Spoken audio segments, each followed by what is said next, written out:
Alright, y'all. So we ended last video by talking about a past full of darkness versus a future full of light, right? So we got through the four major pressing crises that are culminating, accelerating in this sort of exact DT of existence. And by that, I mean this exact micro infinitesimal time that we are in right this second, right? So we covered all four of the major crises of our time, which included the climate crisis. Let's recap just a tiny little bit. Climate crisis is an acceleration of probably primarily human-induced pollution, and this pollution extends beyond just, the physical garbage that we leave outside and how we block ourselves off from the stars, that kind of thing, light pollution, also polluting the air and the chemicals and just generally like poisoning the biosphere. This is not the only thing that is poisoned. What is also poisoned is our social relationships. That is what the polycrisis would indicate, that we have a lot of fears about the long-term sustainability of our societal systems. Our trust in one another is sort of like dwindling right this second, particularly when we're talking to large institutions that are not answering to climate change, right? But the poison runs even deeper.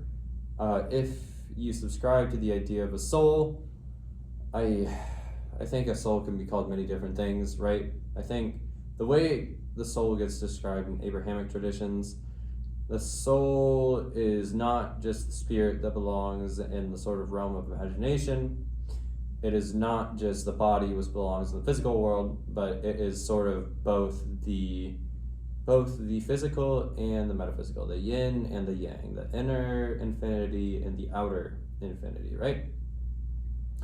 But I think what the meta crisis suggests is that, I don't know, maybe our sense of infinity itself is poisoned, right? We don't want to think about eternity. We don't want to think about infinity. And the thing about infinity and eternity is that they can be subdivided in infinite and eternal ways, right? And most importantly, across all of those scales, we sort of seem to get one supermassive force of the evolution of time. We'll have to cover time in great detail in future videos because there are a lot of different ways to tell time. I just want to shout out We Are the Middle of Forever is a book that seems almost like a religious text for the 21st century and encapsulates many indigenous views on climate change and where our disrupted relationships with the earth sort of all stem from, and also how it manifests as intergenerational trauma, which is probably the deepest poison of all, right? So we are seeing this sort of fourfold poison that is probably distorting our relationship with time. And hence we need a future full of light, because if there's one thing that we know from special relativity, and it's special because it's special to you, the observer, well, your perspective of time and your perspective of space, most emblematic in your perception of the velocity of a moving body, because the velocity is space over time. When something is moving through space, wherever you are at in space-time, which is generally considered as part of one four-dimensional continuum, 3 dimensions of space, a fourth dimension of linear time.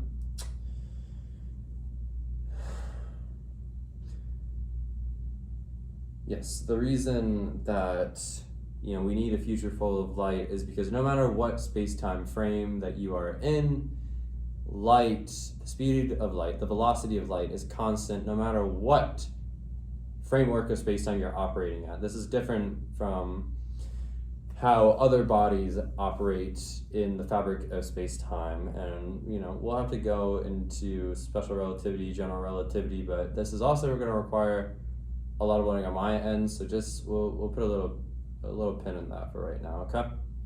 So a future full of light, because we know that light is the constancy of all space and all time that can be accelerated or decelerated by gravity, right? So what is the biggest gravitas that we can emit in terms of the social mission to heal, right? Well, we got into some very deep gravitation, right? Which I can't help but think are remarkably similar. We got into some really deep gravitas with how things are essentially right now, right? But how things are is reflective of the H story of the past, right? And for every past, there's an equal and opposite future. I would have to believe this taps into a paper called Parallel Universes, which is by Max Tegmark of MIT. I would highly recommend for a brain bender or ask ChatGPT to summarize it. If you can't tell, I fucking love ChatGPT, so I guess who doesn't, but I really, really like ChatGPT. You'll see why when I make a book later, but anyways. Ask ChatGPT to summarize the 4 levels of multiverse that Max Tegmark proposes from MIT. I think you'll find some really interesting answers, and most importantly, the part of the brain that processes the past is the exact same part of the brain that we imagine the future with. Isn't that kind of crazy? I can't remember if it's the hippocampus, but I guarantee that it's a thing. I'm pretty sure there's a few neuroscience papers on it right now. So the past and the future are basically the same thing that sort of like collude around the now, the present moment. And the present moment is infinite, eternal, evolving, and I would almost say spiritualized. And that ties into a Jonathan Rosen paper that we're going to get to in a bit. So, thriving ultimately is greater than surviving. And if we know anything from the orbital perspective, which I'm going to keep hammering in because we are still in space, people! But what we know from the orbital perspective is that if we want to just survive in space, we're going to have to learn to thrive here on Earth, right? If we're going to tackle the most, let's just put it this way. Christopher Nolan was a genius by, sort of getting into the actual psychology of like what happens over the course of interstellar space travel, right? And, there's a scene where they go down on the Earth or down on the planet that's closer to the singularity, right? And time dilation means that their crewmate has been studying like black holes and emitting information for 30, 40 years or something like that. I can't remember the exact number, but like we can safely say that it was a lot. He like aged so much. He said he thought about putting himself to sleep, but at that point, like, what's the difference between that and like sort of a sleepless death, a sort of painless death, right? So time passes very strangely out, in the multiverses of space-time energy, electricity, magnetism, chemistry, gravitation, like all of it, right? We're living in this primordial sort of soup. And I think the main way that we interface with it is our breath. But we'll get into breath mechanics and probably another video, right? So, but anyways, all that to say that like, because just traveling through outer space could very well be like psychedelic without like ingesting a single other chemical other than your own like breath and like oxygen, I guess. That's going to take a lot of mental resilience. And I'm a firm believer that pull is greater than push, right? The pull of love. And this is another thing that Interstellar sort of harps on. This is why I think that like Christopher Nolan does not get enough accolades for truly being like this like poly-creative genius. The fact that he was able to put like Inception together, which is inherently mind-bending, Interstellar, which is so well done, research-backed, like mind-blowing in every possible fucking way, not to mention the soundtrack. Ooh, baby. So... And then he did Oppenheimer on top of that, which was probably the realest movie to ever have come out, right? There's nothing more tragic than a genius who is deprived of the baby that he conceived of, right?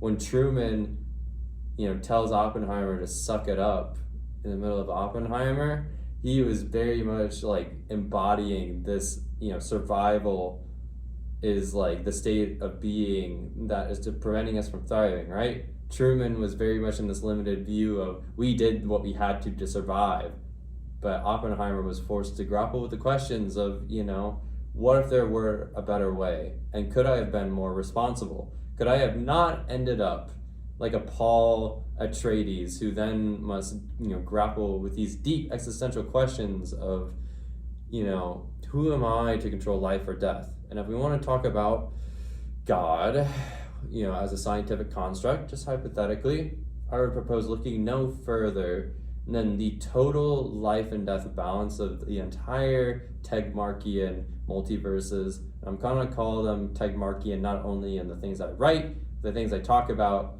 because just the sheer quantity of cosmology that he synthesized together to formulate these like 4 primary levels of multiverses, it's astounding how much that it covers, both everything, nothing, something, like the entire spectrum of time, right? So if we thrive, and we can even sit here and talk about time and other things, we can think above like a lot of our other animals. We are the only human species that can venture out into that space-time that interstellar so adequately captures, and whose like cosmic effects sort of ripple throughout like the gravitas of Oppenheimer. If we have this much power, it almost begs the question of, with great power, do we actually have great responsibility? And I know I'm like bandying around a movie quotes, but I can't help but think that the cultural artifacts that have a piece of someone's soul in them, like a Horcrux from Harry Potter type beat, like they shaped cultures in ways that we are only beginning to like fathom right now. Pink Floyd's The Dark Side of the Moon was like it evolved the fabric of reality itself. If Teilhard de Chardin's noosphere is actually real, that probably exponentiated some of its growth, and probably like a polydirectional vector, which is just a scientific way of saying everything everywhere all at once. So everything is everywhere all at once, and yet we are the only beings that we know of that can think about it, and most importantly plan for it. So it makes you wonder sometimes if when we thrive, the rest of the cosmos also thrives as well, because when we thrive, we give, and when we give, we can create what I like to call symphonicities. It's not just a Jungian synchronicity, it's a symphony of synchronicities. It's a cascade of insights that John Vervaeke called it, right? And most importantly, it's to all harmonize, and the future of music is progression, right? Yes, I'm just gonna casually drop that, but the future of music is progression, right? And what John Vervaeke also says about like how what seems to make humans thrive.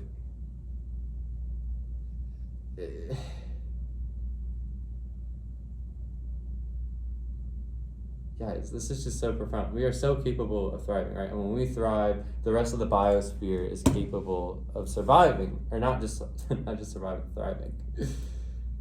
Let me repeat this again. Let me scream it to the world, for lack of a better term. When we thrive, the rest of reality thrives, right? When we thrive, the biosphere can thrive. And if we are living in literally any other kind of like, metaphysical, possibly like consciousness realm, like they probably thrive too. They're probably cheering for us. The heavens have always been with us, and it's just like, why do we refuse to look at them? Because the heavens are the stars. We're living in a beautiful, beautiful world, people. Just open your eyes and try and focus your inner eye up. So, thriving is greater than surviving. So, in that case, how should we live? How is that different from how we have been living? Where is the H story moving forward in the future? How do we get from a past full of darkness into a future full of light? Well, obviously, I'm not going to profess to know all the answers, although I do love, my special ability might be like, synthesis, which Jonathan Rosen proposes as possibly one of the most important, skills of our time is synthesis, especially across multiple different dimensions. Progression. Sorry, I just wanted to finish that thought from earlier.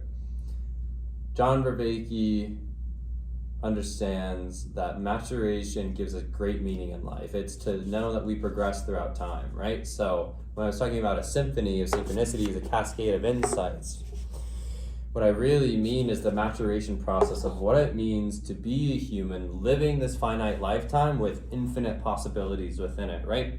Let's be real. If the, Bible is actually true, in certain aspects, which, again, partial truths of larger phenomenon, but let's just say that the Old Testament came before the New Testament, right? And the Old Testament is part of the Torah, right? An older part, and what we do know is that people used to live for like hundreds and hundreds of years, like in the sort of, we'll say, pre-biblical times, right? If you ever watch Chris Hemsworth, I think it's Limitless, that documentary on Disney Plus, would highly recommend.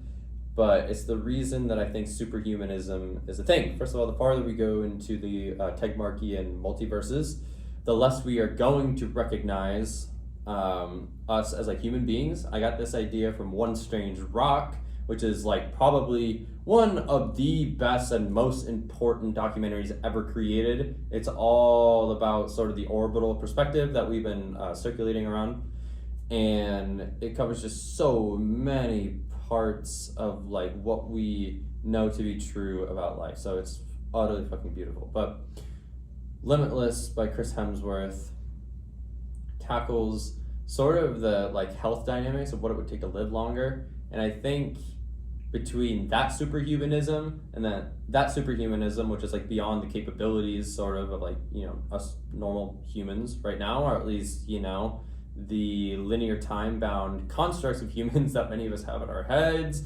We really need to expand our sense of time, people. Like this is getting a little ridiculous to me. But anyways, there's that superhumanism where we sort of outstrip the capacities that we think we're capable of, and we become like superpowered. Why do we think that superpowers, right, are super prevalent in our culture, right? Maybe it's hinting at, this sort of something a little bit deeper, something a little bit archetypal, something missing from traditional H stories. Could be the repression of shamanism. If you want to understand, a lot more of these things that I'm like name dropping, like please just watch Awakening from the Meaning Crisis. Again, probably one of the other seminal works of all time. Like we have Pink Floyd's The Dark Side of the Moon that literally changed like the entire landscape of how humanity even thought music could be, right? Because they were sort of one of the first to like fully mess with audio production of wave functions that amplify like normal instrumentation and play with different genres, and they all did it in the course of like the Wild Wild West, right? And John Vervaeke also mapped that same exact Wild Wild West, but just more from a more quote unquote like factual standpoint, right? Because reality is thinking and feeling, and in order to describe just the sheer vastness of whatever the fuck we want to call reality, we have to do so many different approaches, right? And ultimately, to find the ultimate truth about it, we need to take the approaches of all the different aspects of time, all the different aspects of reality. So, the maturation process, that's why we want to progress. And if progression through our lives gives meaning, then progression through music, which I would posit as the absolute peak of evolution, like across all things considered, right? Like I'm pretty sure even plants like fucking music, right? Animals like music too. I'd be almost guarantee, at least some kind of little dopamine rush, because they're sort of like, their minds are sort of like entangled in our minds, right? Is the mind constant? Is mind the biggest constant of like an entire cosmological consciousness cosmos, we'll say, an entire, metacosmology? I don't know. I'm kind of shooting the shit here, but I've thought about this quite a lot, and it just makes you wonder. But there are a lot of different approaches to healing, so, we can evolve the future with music, which I fully intend to do. If O'Shaughnessy Ventures ever watches this, me and Tiana Deckard of Afterburst Studios, we are thinking of starting some really ambitious, multi-genre, sort of like it's sort of like beyond the scope of just like regular genres, right? We're talking about pushing the boundaries of creativity itself, and we would love y'all's support. I also, want to talk to you about that Mount Sinai AI idea, which I think are approaches to healing, but I want to get more into the foundations of where this came from, right? Sorry guys, it's just not hitting me that I have so many fucking videos to make, right? I have not realized how long the pressure cooker's been on in my brain. I'm gonna make my custom GPT, the Timeless Sage, which I'm gonna train on all of my musings, research, creative outputs, journals that I feel comfortable sharing with the world. I will try to make sure that it does not trauma dump on you, but if it does, get to know me. I've been through quite a bit, so, it is what it is, as I said in the last presentation. So, but all that to say, because, even though I've pondered, or I've rather formulated so many syntheses, so many different approaches, I'd really like to get into the foundations of some of those things to provide sort of a promising avenue so that I'm not just making up shit for the shit of it, right? These are real experts that have worked on these ideas for ages and ages, and we are truly standing on the shoulders of giants, so I want to present these very humbly, okay? So the first sort of titan that we're going to talk about is Dr. Ian McGilchrist. Now, he is a neuroscientist, and he either was or is a psychiatrist out in the UK. He spent 20 years writing a book called The Master and His Emissary. I got introduced to it by my sort of intro to cognitive science class. And, we were talking about the two brain hemispheres that reside within all of us, right? So hemispheric differences, we tend to have a sort of distorted view of what that means. Very loosely, we say that the right hemisphere is responsible for creativity and the left hemisphere is responsible for logic, right? But in truth, the brain is a lot more complicated than that. And this particular gentleman, he studied, I believe it was over 2,000 studies on split brain research and just generally trying to isolate the differences between the right and left hemisphere. He compiled all of this just this was in people trust me when I say that there are people that have built magnum opuses that have forever changed the course of history, and some of them are still existing right now. And we do not give these people enough credit for just the sheer magnitude to which they've affected the magnitude of the vector of the human velocity potential, which Fair Swanson of Singularity Human Consulting, I believe, you can just look him up on LinkedIn. But he says that his company, and I believe him at this point, is the only way of measuring human potential in the world, and it's people like Ian McGilchrist, who wrote The Master and His Emissary, that have sort of accelerated that vector, right? That vector that Fair Swanson can measure. Ian McGilchrist, Leonardo da Vinci, Picasso, Alexander the Great, even, and I'm just talking from a Western perspective, and I, also Confucius, right? Also all the great dynasties of the sort of Hindus. I mean, the world is standing on the shoulders of greats that dared to dream, that dared to explore, that dared to keep creating, no matter what they found in the wilderness of the cosmos. And it's sort of, evolutionary adaptation to what would eventually be sustainable for human consciousness, right? So that consciousness, what Dr. Ian McGilchrist found after 20 years of 2,000 studies, on split brain research. Basically, every single thought process in the brain uses both parts of the brain, right? And because the brain is sort of like a constellation of different nodes, if you know anything about what is it called? Integrated information theory, we can deduce that conscious thoughts are sort of amalgamations of constellations of neural networks that are distributed and then concentrated around a sort of central focus, right?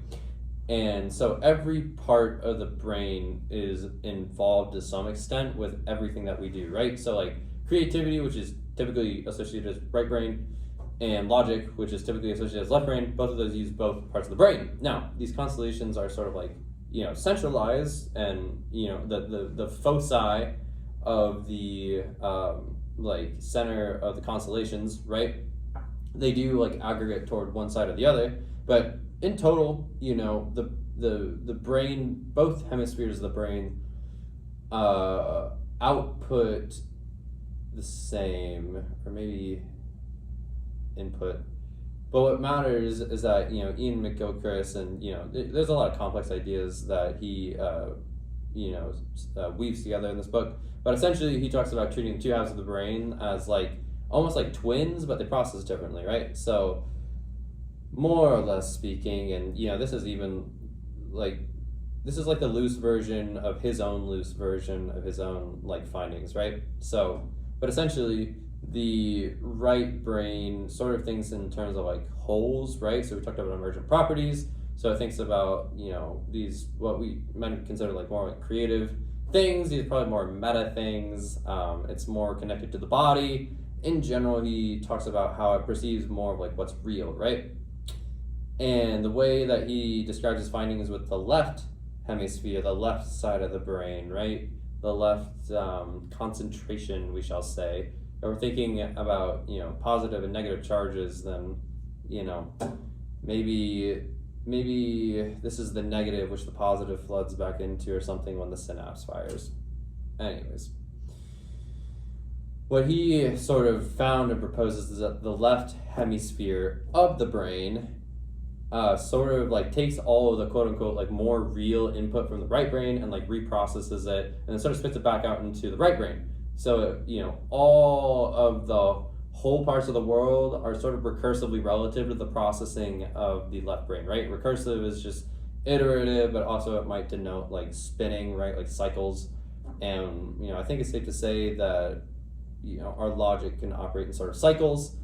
We will get more into what psycheologies might mean at some point in the near future.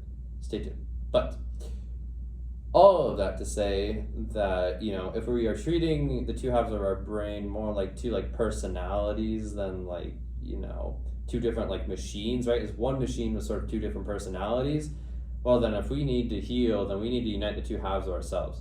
He and Jonathan Rosen, Jonathan Rosen might have interviewed him for this, but they wrote a paper for the RSA that talks about how, sort of the grand implications of the master and his emissary and how uniting the two halves of ourselves might be directly proportional to uniting the sort of two halves of like the world, which is, this sort of future full of light and this past full of darkness, we'll say. So, yin-yang fractal. Let's keep coming back to that when we can. So, that's just one approach to healing. I had to do a longer spiel on that because, again, super massive contribution to humanity's like understanding of not just ourselves, but like ourselves and the world, right? If we genuinely have two halves of ourselves, this is a game changer. So other approaches to healing are like two social entrepreneurial endeavors that have similarly like changed the trajectory of what we thought was humanly possible. Aravind Eye Care over in India absolutely revamped how we can think of doing like economics for a greater good, particularly in terms of doing eye care that can be free and but also paid. It runs on sort of this like open source like pay for the quality you think you get sort of model, but they are not only like, they're not just breaking even, they are superseding, like they're making, I'm pretty sure, like massive profits, which really just get like reinvested into the business, right? And like further iterating, the greatness of this absolutely like another super massive social engine that has expanded the like possibility space that I wish I could remember his name right now, but some meta-crisis, Daniel Schmachtenberger, I think, he's obsessed with the imagination space and the possibility space, and it is people like Aravind that have expanded it physically, people like Dr. Ian McGilchrist that have expanded it psychologically and arguably spiritually, honestly. And another person who's thrown his hat in the ringer is the founder of Grameen Bank, Muhammad Yunus. Oh my goodness. And he is sort of the father of microcredit, right? And I will never forget his TED Talk where he talked about how homeless people are probably the most creative and entrepreneurial beings you will ever meet. Give them, sort of a small business idea that is super tangible. They will go door to door. They will like revamp the business, right? Because when you start from nothing, there's nothing to lose in the pursuit of everything, right? And both of these endeavors sort of showed, first of all, that healing can be like democratized, that we can rethink our, everything that we think is like foundational to Western life, right? Suddenly we're starting to see that, maybe we don't have things all figured out, right? Maybe the grand yin yang, the grand Tao Chi synthesis of, all time across Earth is uniting like the East and the West into one unified front, which is us within the cosmos, right? And sort of us against ourselves. We'll talk about it more in a sin video. And that is also sort of an argument that, Dr. McGilchrist would echo, that we're only like using we're hyper-focusing on the sort of like left brain, like processing, logical processing sides, and not enough on the sort of emotional coherence that comes with being in touch with reality more, with the right side or the right hemisphere that we sort of neglected. And we see that Arvin and Grameen have really like pioneered, ways of tackling physiological needs from the sort of base of the pyramid up, just in terms of like how economies are distributed right now. And they sort of show that if you take care of all human beings and treat them with dignity and empathy, that they will produce outputs that are greater than the sum of the inputs, right? They're sort of creating like emergent processes of producing emergent qualities that are actually beneficial to everybody. So those are two approaches to healing. We're only halfway down the page, people. So I'll try and garner this a little bit. Well, you know what? These people deserve recognition, right? We are going to take the time to honor these people that have made just, again, super massive contributions to humanity. So we talked about how Arvin and Grameen, both out in the quote-unquote eastern part of the world, right? They have shown us that, economics, the foundation of economics, can probably sort of be like, they might not be the actual foundations of like what it means to distribute resources effectively, right?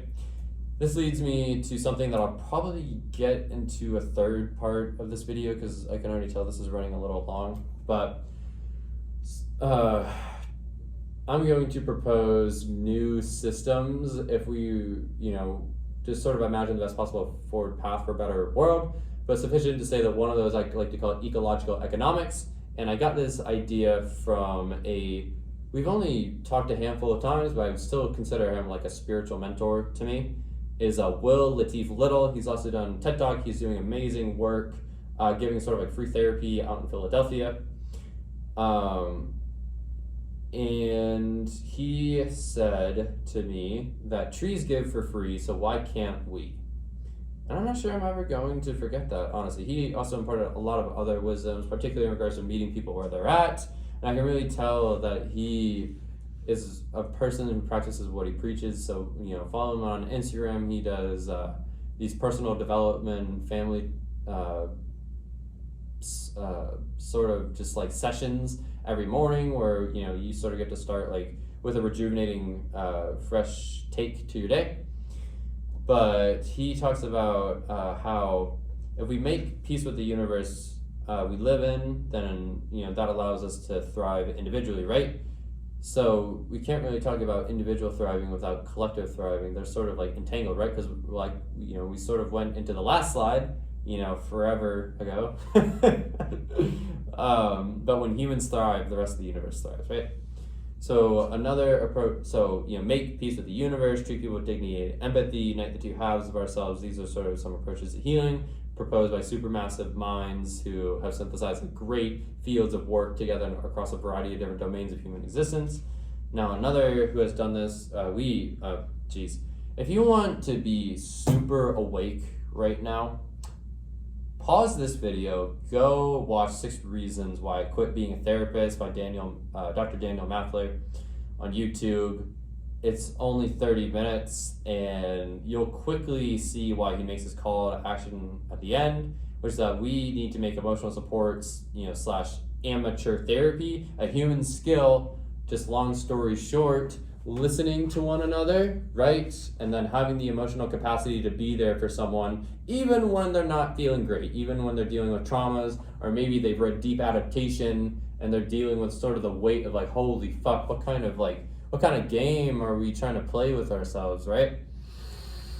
This should be just a human skill, but the reason it's not sort of like, democratized, and is that even the best word for it? Because democracy is starting to, pull its own sort of negative connotation nowadays, considering the history of colonialism and how democracy has been used. Again, thank you, Christopher Nolan's genius for showing the controversial, consequences of our philosophical errors.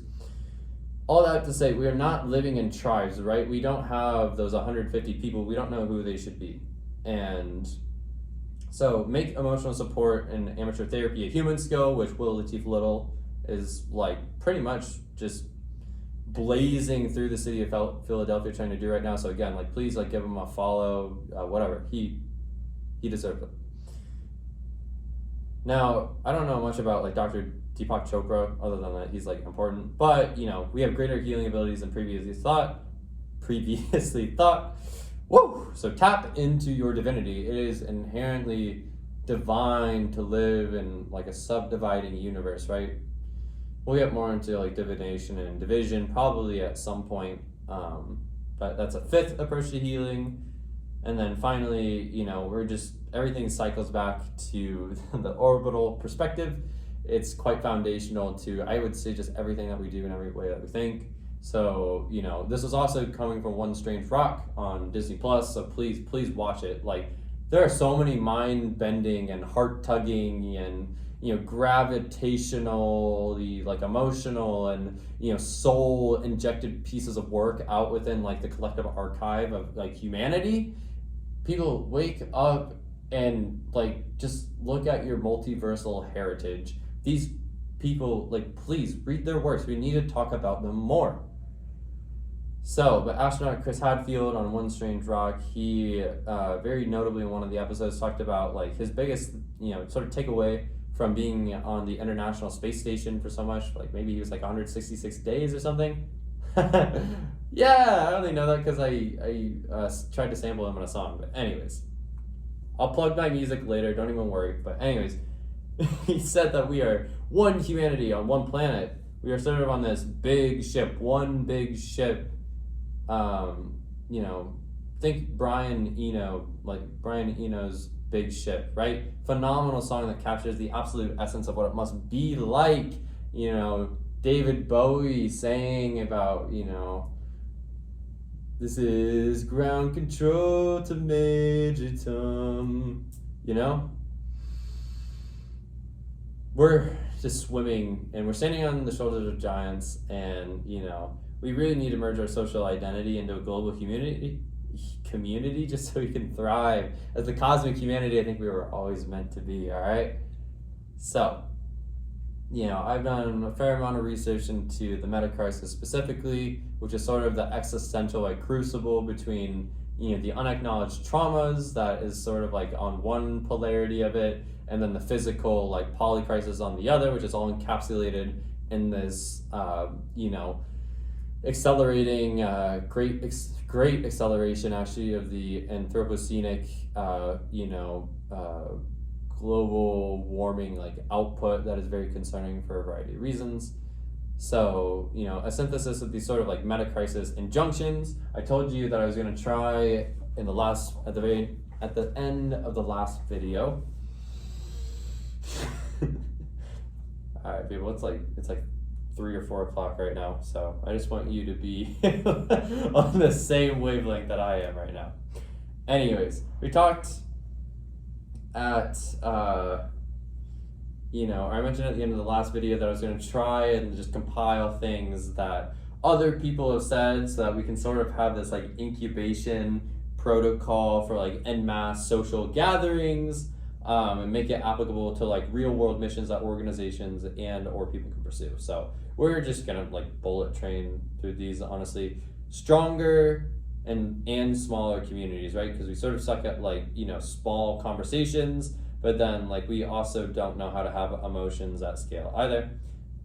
We need to celebrate the divinity of all. Simply put, we are all existing in, Tegmark's multiverses, and however far they go, we are at least in infinite time and infinite space.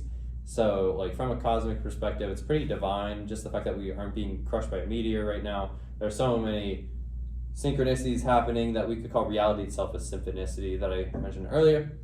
Heal at your own pace. Long story short, our ancestors worked about 20 hours a week, and those were very fruitful, they were literally life and death, right? Because they went out hunting and they would have to sprint and use all of their mind and body to catch food for the tribe.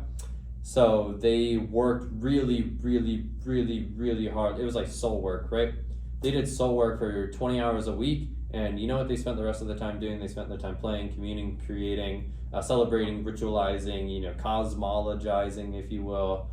They spent a lot of time just being in the sort of like metas of existence, we'll say. They spent their time very, very well. They knew how to thrive, and now we work double that amount of time without any reward, without any interest, without any inherent ties to our survival, right? Let's just say that the 20-hour work week, there's a legitimate push in the UK for that for a reason, because it might just be like the cracking of the algorithm, right? So heal at your pace, savor your time. We're not running out of time, because like trying to fight against time is a battle you will just never fucking win, right? The only critique I would have of Interstellar is it's not even Christopher Nolan's fault. He's probably right. I'm an old physicist, and the only thing I fear is time. And then he reveals the big fucking lie. Whoop! Anyways, we probably, over the course of history have learned to fear time, but time is not going anywhere. And in fact, if we know how to use time as, limitless with Chris Hemsworth shows us, if we know how to harness time, then we know how to harness thriving, and we know how to harness sort of reality. Because again, when we thrive, the rest of reality thrives. So, deeper relationships, that just goes to the Harvard, study on 70 years of what makes people happy, what makes them live the longest. They found, shocker, the depth of your relationships. If you feel held on this earth, you are a lot more calm to, be able to create things. You're capable of maturing. It might even lead to allo parenting, which goes back to that Yuval Noah Harari Sapiens quote that I mentioned last time. It takes a tribe to raise a human being, right? So deeper relationships, and for lack of better terms, really just cooler tribes, right? I want to be fucking proud of my tribe, baby, and I hope y'all do too. Anyways. And we could embrace death, if we have a fear of time, we have a fear of death. If we say time is not real, the biggest reason I want to shake people is be you are going to die! It's absurd, but it's a fact of life. What is yin and yang really? Yin and yang is life and death, right? The Tao, the balance of everything that culminates in what we call reality. God is the backbone of the universe. I might die on this rock, or I'll just convince other people. But anyways, having a transient identity, not identifying with oneself, internal family systems shows us that it's very therapeutic to acknowledge that we have many independent parts of ourselves that coexist, and their biggest aggregates would be sort of the McGill-Christian. Anyways, the McGill-Christian hemispheric differences. If we realize that love truly might be a force in nature, right? It might be responsible for entanglement. We'll get into that at some point, but sufficient to say love makes you feel warm. Love is the warming mechanism, I would say, of reality. And so there's a lot of love to give. We radiate a lot of love, ties into electromagnetism, particularly infrared. What did Gaia theory talk about? A huge signature of something. They talked, thermodynamic information, right? So they made an equation that tied the amount of information that you could possibly garner from the thermodynamic output of the Earth, right? So we might be physically outputting information into the cosmos, right? This echoes something called the Akashic Records, which might be stored in singularities.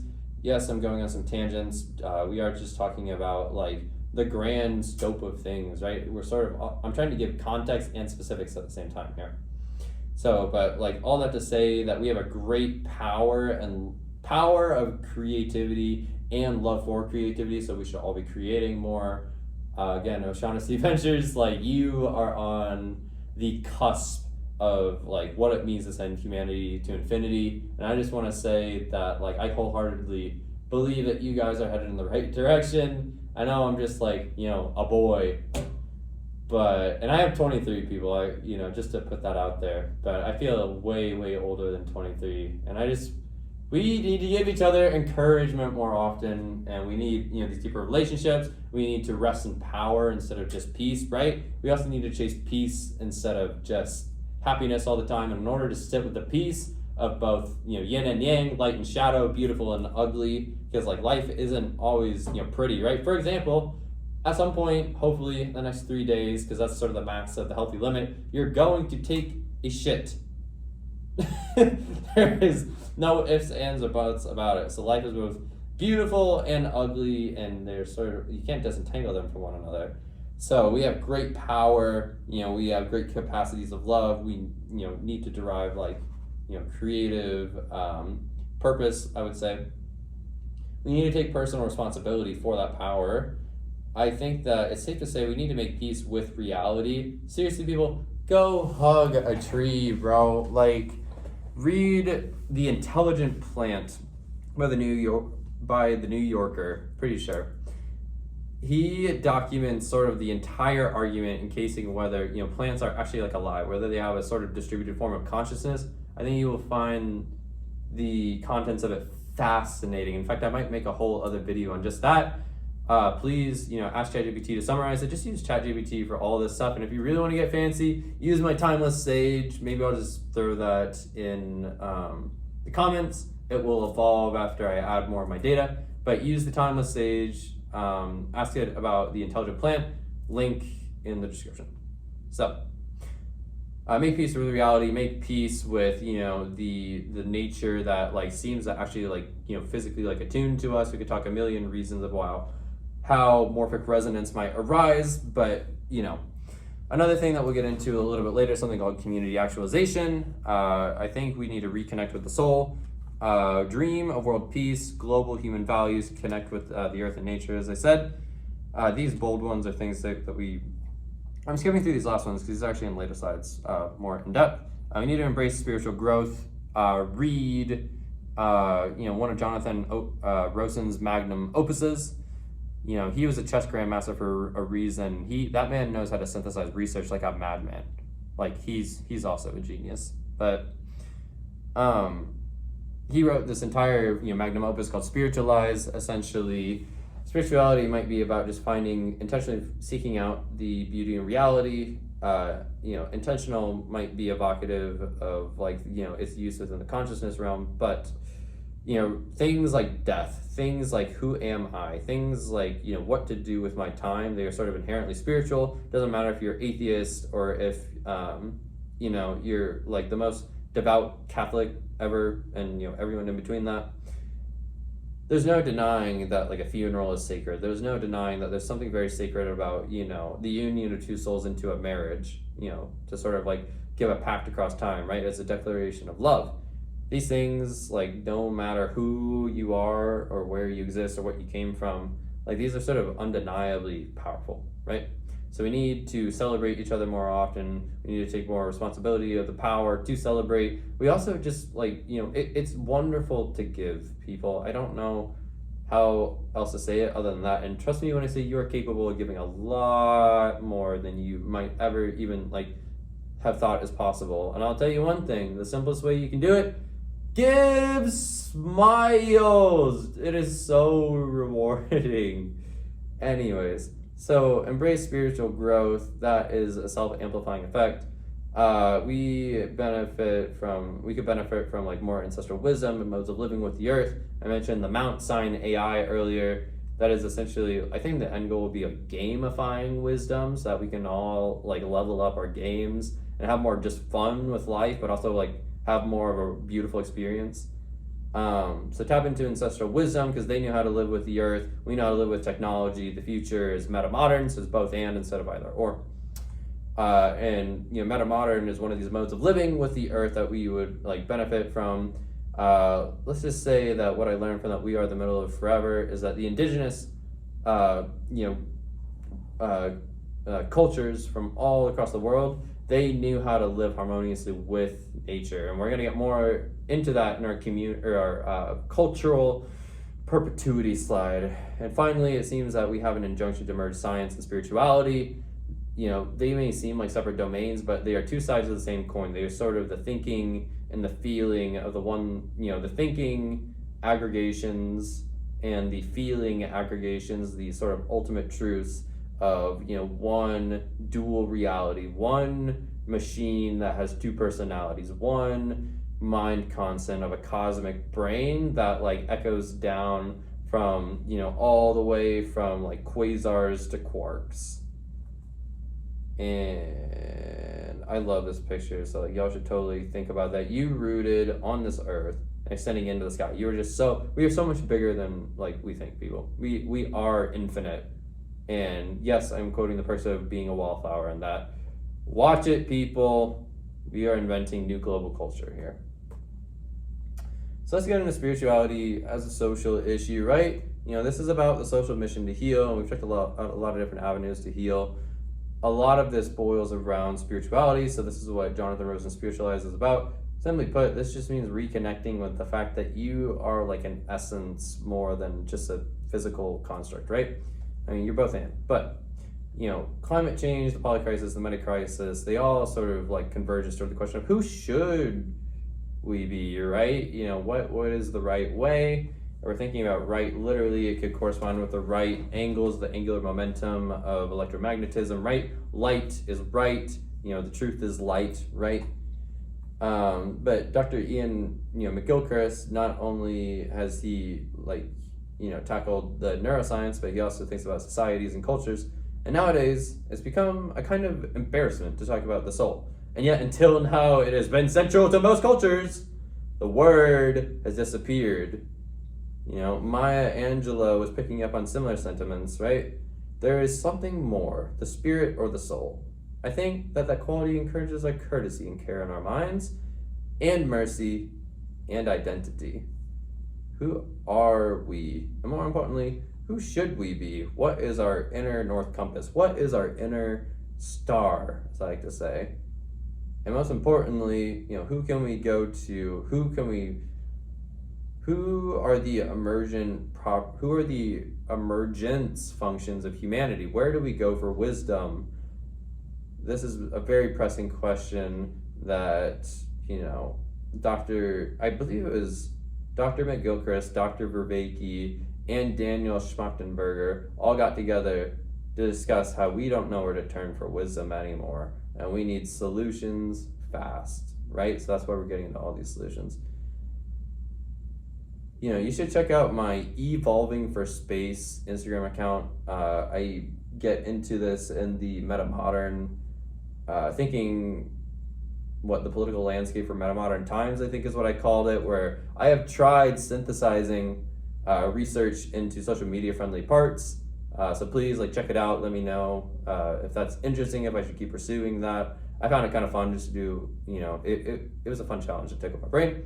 But we need to heal our systems, right? We talked about in order to address any meaningful and lasting social change, we have to get to trauma, and we need to not only heal ourselves, but heal our systems, right? So from the spiritualized paper, policy, as we call it, might sound a million miles away from the spiritual, just like we would say science too, right?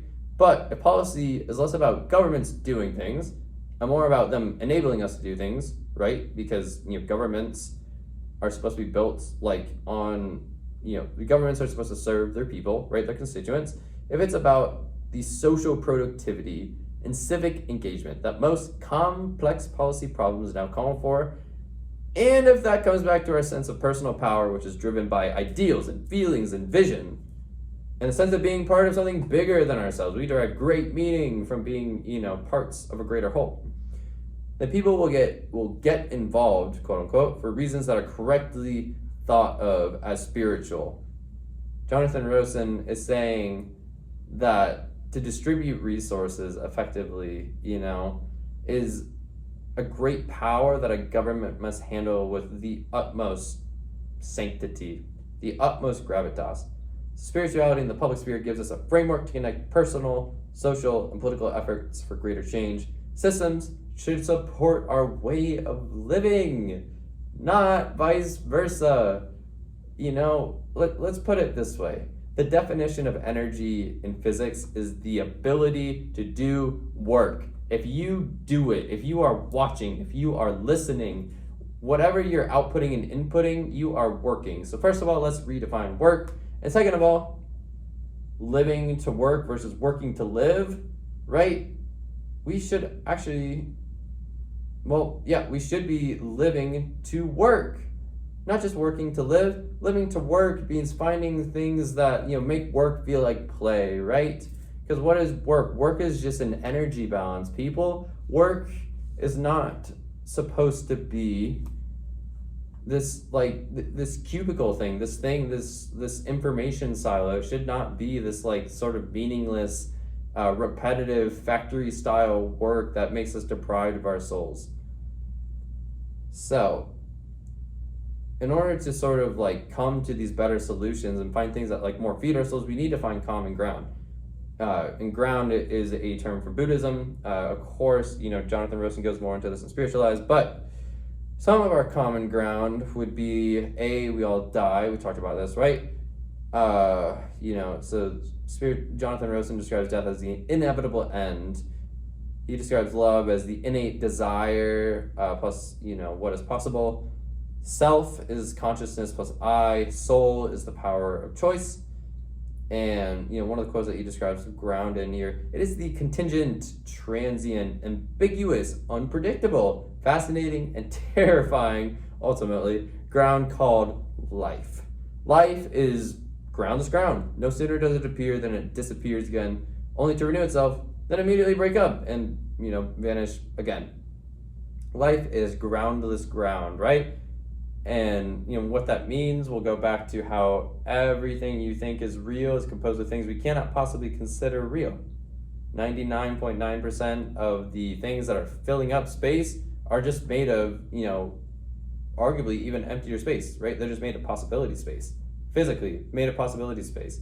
We are living in it's like death is like dreaming life life out of shadow, right? Light might be emitting and radiating out of light. Have you seen the cover of The Dark Side of the Moon, right? There's a prism, and on one side there's a straight line, and on the other side there are 6 lines, right? There's a rainbow, right? 7 total lines.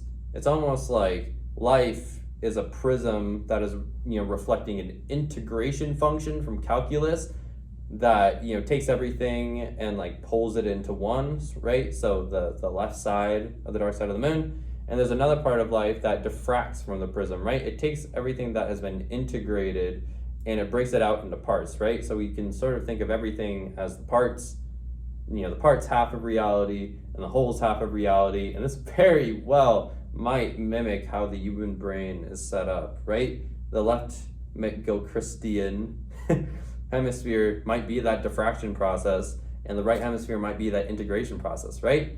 So when Dr. Strange talks about the calculus of the multiverses, that might be a real thing, people. Yes, recursive relativity is going to be an absolute groundbreaker, but anyways, all that to say that this is what Stephen Batchelor, a very profound Buddhist, meant when he was saying life is groundless ground. And when we talk about, the ground and how we connect with it, well, Will Latif Little earlier left me with a paradigm of grounding, which is supposed to help. It's basically feeling your weight, which is supposed to help reduce anxiety. It also just makes you feel more real, corresponding to the root chakra. But grounding is a spiritual practice that is very akin to charging your feet, right? You want to know a really fun fact? In terms of cortical area of how we map like the surface area in our brains that is devoted towards somatic experience of different parts of our body, right? The biggest surface areas of the brain, basically the parts that we can feel the most, that takes the most like brain processing power, it's the hands, it's the feet, and it's the face, right? So I like to think of grounding as simply, you know, encapsulating the lowest wave function of your existence, which is the bottom of your feet, right? When you feel the bottom of your feet, that's like the root of you, right? It's the lowest wavelength because it's the, you know, lowest part of you toward the ground. Yeah, we have so many things to get through, people. This is absolutely ridiculous. But anyways, Carl Sagan encapsulated this, you know, grandly. The cosmos is within us. We are made of star stuff. We are a way for the universe to know itself. Just think about that. That's beautiful. That is like pure poetry. If there's anything I'm learning from Joel Premack's culture, what is it, cosmology and culture paper, which he also apparently like holds a class for that over in California, and like this is what he means, like cosmology, you know, the study of the machinations of the universe and like where we came from, what it originated as. First of all, it's all a best guess yet, right? It's extremely humbling, but it's also a sacred responsibility, because by trying to go so deep into the reality that we live in, like you are doing sacred work for, you know, humanity to know its recursive relationship to everything else, right? So cosmology, very sacred, probably, you know, the foundation of culture. That's why Interstellar is so prominent. And what's really cool to think about, so we've talked about this matter being primarily empty space, right? Well, let's talk about one of the most famous equations, which is just a sort of like proportionality. It's more of like an equivalence than anything. E equals mc squared. Simply put, all mass stores approximately, what would that be, 90 quadrillion joules of energy. Energy is matter, right? So everything that is not, you know, empty space, and even the stuff that is sort of empty space, right? That's the sort of energy, right? That's just like floating. Energy, it's not just a physics, it's not just the ability to do work, you know, it's the ability to transmute, right? There's a, you know, the law of perpetual transmutation of energy, right? Energy cannot be created or destroyed, only, for lack of better terms, reborn. So when you die, you'll be recycled back into the ecosystem. This is also discussed in One Strange Rock. They have a beautiful, beautiful, beautiful depiction of how your nitrogen like goes back into trees, just for example, right?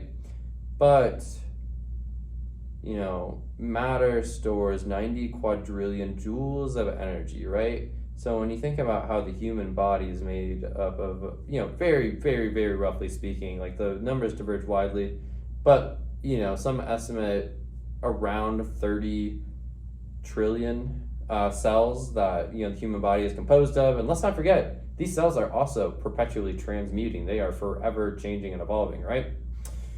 But, you know, 30 trillion cells times 90, you know, quadrillion joules of energy, like you are vastly more energy than you are matter.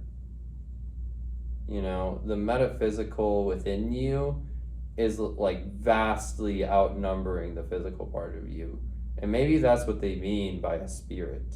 And the soul might just be the intermediary between your energy and your matter. And, you know, I can already tell you that this really takes people aback. They sort of, when thinking about people as energies instead of matter, that like it's like an entire game changer. Now, I have an article on Medium. I talk about is spirituality wide, and I get, you know, I believe I dive into some more of the spiritual applications of E equals MC squared, but sufficient to say that spirituality might genuinely be like an inherent part of nature, people. If we are so much energy instead of matter, like we really seriously need to start reconsidering like the role of, say, is it Reiki? I think it's Reiki. Reiki and Qi practices, Qigong, martial arts, energy practices, sound baths. I don't think we realize the full extent of the health and healing that we are capable of. So the social mission to heal goes far beyond just healing what is broken. It's also having the full health that is possible with full wholeness, right? When we fully embrace the power of that 90 quadrillion proportionality of energy to matter, we are infinite. We really are infinite. So please, let me know, in the comments if you want, if it is truly what would a world be like where we just look at each other as energy beings all the time, right? I think we would seriously start to reconsider how we treat one another.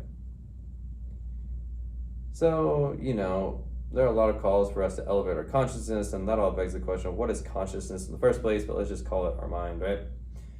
Bill Clinton at the 2006 Davos World Economic Forum, who is also responsible for that polycrisis map in the first segment of this video.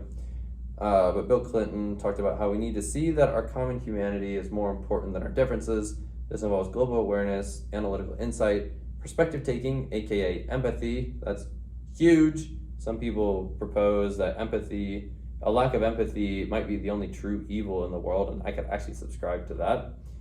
And finally, this includes value fluency as in language, right? We need to be fluent in what is valuable for us. We need to be fluent in how to use our time.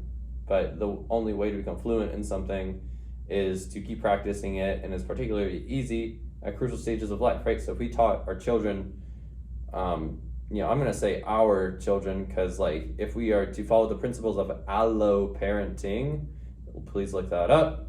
But I think we are best off thinking of children as everybody's children, right? And if we can teach them what is truly valuable to be a human being, and get that sort of right within them, imagine the effects that would have on our collective thriving, right?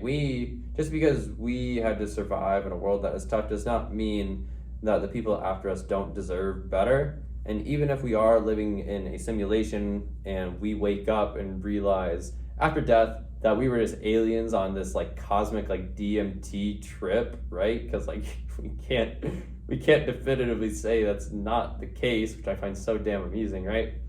But even if this is not base reality, right? Well, there's still space and there's still time, there's still energy, right?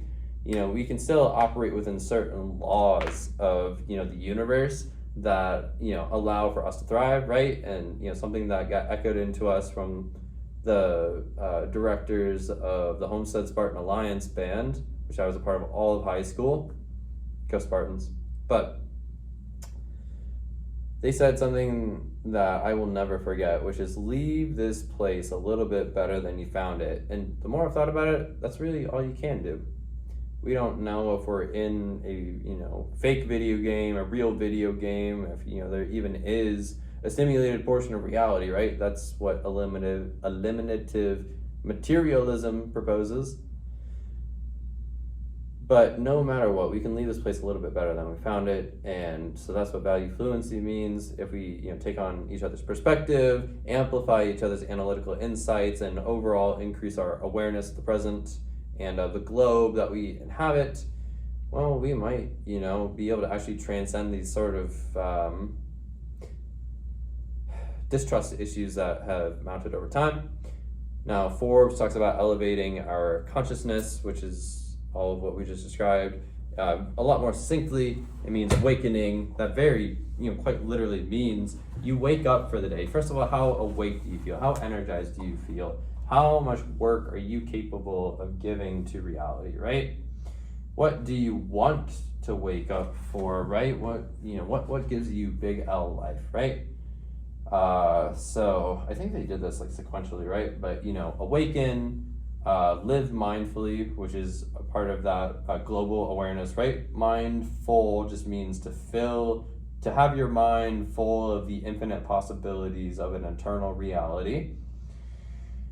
set intentions, right? This taps into the idea of intentionality within consciousness, which is just about like being about something, to very loosely encapsulate someone called Brentano. And then act consciously, and yes, it's sort of redundant, like how do you elevate your consciousness? You act consciously, but that's the thing. Consciousness isn't just about thinking, it's about what we do with that thinking, and what we do affects how we think, and what we think affects how we do. And let's just say that the body is a lot more cybernetically autonomous than I would be willing to bet that you're kind of aware of. This is why we are in a disembodiment crisis, but I fully believe that we should all be feeling one another, not just feeling one another on a deep level, but feeling ourselves on a deep level, feeling our essence on a deep level. So what is the sort of deepest level of our essence, right? Well, Abraham Maslow developed his famous hierarchy of needs. The basic version is taught in all your introductory psychology classes. It's this pyramid of physiological needs. You have to meet that before you get safety and security needs, and then meet those before love and belonging, and then self-esteem, and finally self-actualization, which is the pinnacle of a Western ideology, right? Go figure. The peak of existence would be attributed in, popularly in psychology classes to self-fulfillment. But, Maslow, first of all, one of the biggest critiques is that, this isn't just like a strict hierarchy, right? You can be fulfilling multiple at once. You don't necessarily need to have one satisfied to be the other. The human experience is rather fluid. And second of all, self-actualization, it all culminates in the self.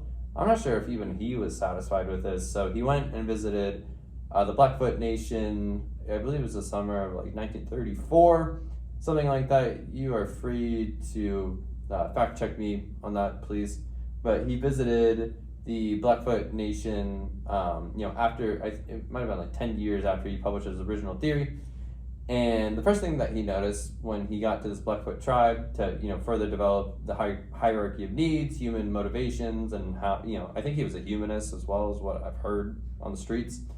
So he was interested in how humans tick, and what amazed him about this particular group of humans who probably had been oppressed, because I think white Americans killed off 95% of the indigenous Americans in the act of chasing our manifest destiny. Nice job, Americans. Anyways, when he went and visited these people, despite all the suffering that the people had accumulated across the course of time, he went there and was immediately like, yo, I just proposed to the world that the peak of human evolution is self-actualization. It takes all the efforts to get here, and suddenly I'm finding that every single person in this Blackfoot Nation tribe is already self-actualized. They're all so happy, they're all so fulfilled, they're all so harmonious. I'm like, what is happening? This flipped everything on its head. So further investigations sort of revealed that the indigenous took his original hierarchy of needs, sort of flipped it on its head, believed that we were all born into this world whole. We were all born into this world self-actualized. And I think this is a paradigm we would greatly benefit from adopting, right? But all of this sort of forced Maslow to reorganize his hierarchy of needs into an extended hierarchy of needs, where self-actualization is still pretty damn near the top, right? Because, we need to be fulfilled. But the